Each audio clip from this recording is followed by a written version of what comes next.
मौजूद थे जिन्होंने चर्चा की है आज कई महत्वपूर्ण बिंदुओं पर। तत्काल छात्र आंदोलन खत्म करने का ऐलान सीजेपी का। हालांकि अब देखना होगा कि छात्र कब तक घर को लौटेंगे और सीजेपी के इस ऐलान को किस तरीके से देखा जाता है। सीजेपी की मांगों पर विस्तृत चर्चा हुई है। जेपी नड्डा ने कहा एफआईआर वापस होगी, कोई एक्शन नहीं लिया जाएगा, सारे केस वापस लिए जाएंगे। होगा। अब उसमें एक दो पॉइंट की बात नहीं है, उसके लिए वक्त मांगा गया है, 4 हफ्ते का वक्त मांगा गया है। पूरा सरकार और सीजेपी के दोनों ही प्रतिनिधि के लोग शामिल हुए, 3 से 4 लोग शामिल होंगे और बैठक करेंगे। बीच में जब खाका पेश किया जाएगा, पूरा मसौदा पेश किया जाएगा, उसमें सरकार कुछ बात मानेगी, कुछ में यह भी कह सकती है कि यह मुमकिन नहीं है। तो फिलहाल यह एक बड़ा फैसला होगा। हमारे इस वक्त मौजूद है ग्राउंड जीरो पर, जो जानकारी साझा कर रहे हैं कि प्रेस कॉन्फ्रेंस के बाद किन चीजों को लेकर ब्रीफ किया गया है।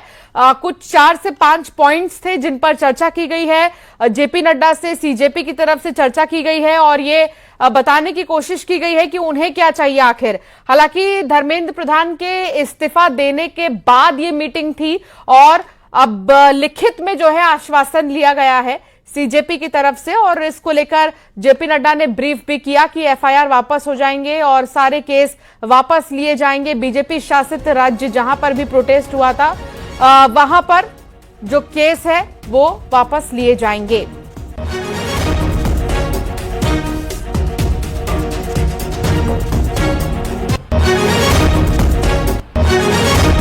तो एक बड़ी खबर इस वक्त आ रही है, तीसरे दौर की बातचीत सफल रही और आज तीसरे दौर की बातचीत में 3 से 4 पॉइंट्स ऐसे थे जिन पर चर्चा की गई है।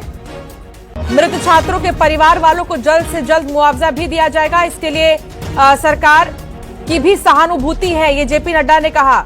रमाकांत हमारे संवाददाता हमारे साथ जुड़ गए हैं। रमाकांत, ये साझा प्रेस कॉन्फ्रेंस और दूसरी तरफ ये सीजेपी का ऐलान कि आंदोलन खत्म किया जाए, अब छात्र घर को वापस लौटे। जी बिल्कुल ठीक कहा आपने कि जिस तरह से सीजेपी की जो मांगे थी और जो लगभग कई मांगे इसमें सरकार की तरफ से पूरी की गई।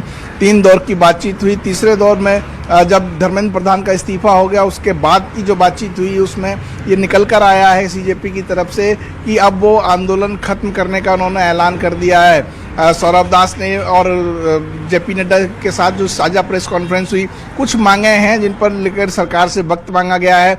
लगभग 4 हफ्ते का वक्त चाहिए और सारी चीज़ें जो है वो उनकी मान ली गई हैं। और उसके बाद जो 1 करोड़ का मुआवजा देने की मांग थी, छात्रों पर दर्ज केस वापस लेने की मांग थी, शिक्षा मंत्री का इस्तीफे की मांग थी, ऐसी प्रमुख मांगें पूरी हो चुकी हैं। जिसके बाद सीजेपी ने अब जो है आंदोलन को खत्म करने का ऐलान किया है। उन्होंने छात्रों से कहा है कि वो जंतर मंतर खाली कर दें और अपने घरों को लौट जाएं, क्योंकि अब तक जिस चीज़ के लिए आंदोलन किया जा रहा था, कहीं ना कहीं शिक्षा व्यवस्था में सुधार के लिए भी कठोर कदम प्रधानमंत्री की तरफ से उठाए गए हैं।